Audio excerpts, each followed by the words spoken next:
Well, here we are, the James Coombes, Stuart engines, castings, finished and running on compressed air.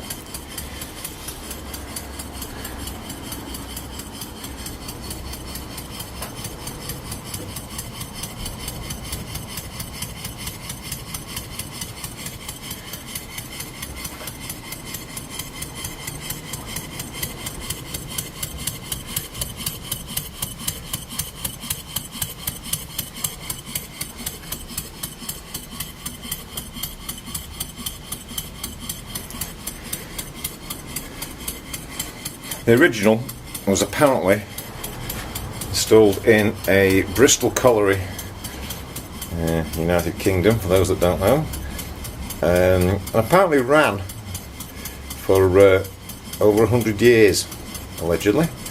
So whoever built it, they must have built it right, mustn't they? This is the first build I've ever done of something like this. And I would like to thank at this point members of modelengineer.co.uk, without whose assistance from their members on their forums I wouldn't be at this stage now. They are very helpful. One member in particular, I'm sure I don't need to name, but thanks guys anyway. You've been a great pool of resources. For anybody that's thinking of doing something like this, it's a great site. Beginners like myself, more than welcome, and will receive valuable information. We don't look at anybody because they're a beginner. Beginners are welcome, and there is a pool of massive resource of very switched on guys, many different walks of life with a common interest, willing to assist and help.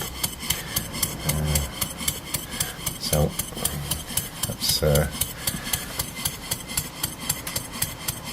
it's easy to forget that in its day something like this was considered cutting edge technology. The guys that designed and built these were they were the equivalent of the Intels, the Microsofts, the British Aerospaces and the NASAs of their day. I mean, okay, nowadays with some with a lathe and a milling machine and some patience and some common sense, you can construct one yourself in miniature. But in its day, these were cutting edge. It was cutting edge technology, as simple as that.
ballistic scale speed.